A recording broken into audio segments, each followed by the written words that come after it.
आयुष्यामध्ये सगळे दिवस सारखे नसतात हो. एक क्षण असा आला की डॉक्टरांनी सांगितलं तुमचं लिव्हर खराब झालंय आणि आता तुमची गॅरंटी नाही. एकतर ते रिप्लेस करावं लागेल, बदलावं लागेल, त्याची प्रत्यारोपण करावं लागेल.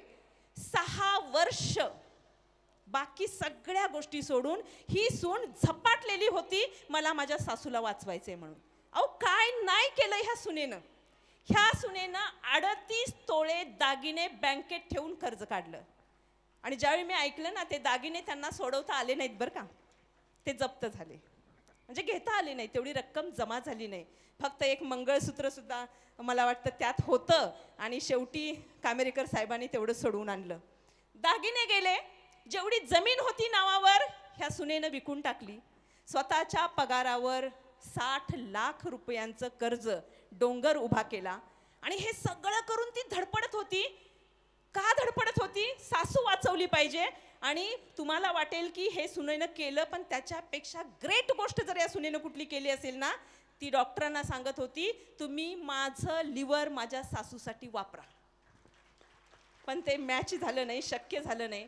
6 वर्ष धावपळ सुरू होती. आणि ज्यावेळी सासूबाई बेळगावमध्ये ॲडमिट होत्या, शेवटी डॉक्टरांनी बोलवलं आणि या सुनबाईंची धावपळ बघून, त्यांची सगळी परिस्थिती बघून जवळ बोलवून सांगितलं आता बास करा ना, आता पुढच्या वेळी आणू नका हो तुम्ही, किती खर्च करणार आहे मॅडम. मॅडमचं उत्तर काय होतं माहिती आहे? मॅडम डॉक्टरांना म्हणाल्या डॉक्टर जोपर्यंत माझ्या पर्समध्ये शेवटचा 1 रुपया असेल तोपर्यंत मी प्रयत्न करेन की माझी सासू जगली पाहिजे. ही अशी वाघीण आहे. आणि या वाघिणीला इथं बोलवलंय. या वाघिणीनं आपली सासू तर जगवलीच. आणि ज्यावेळी वाटलं ना जिथं बुद्धीचं क्षेत्र संपतं तिथं आपण श्रद्धेकडे वळतो, त्यांनी गणपतपुळ्याच्या गणपतीला नवस केलेलं होतं की माझी सासू बरी होऊ दे, मी पायी चालत गणपती पुळ्यापर्यंत येईन.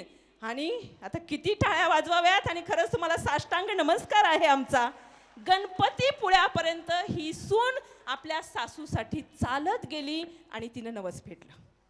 काय असू शकते एक सून आपल्या सासूसाठी काय समर्पण करू शकते. आणि मग ते मालिकांमधून आपण जे बघतो ना, सगळं खोटं वाटायला लागतं. या सुनेसाठी, या सासूसाठी खरंच खूप खूप तुमचा आम्ही मनापासून आदर्श घेतोय. आम्ही तुमचं कौतुक करतोय. आणि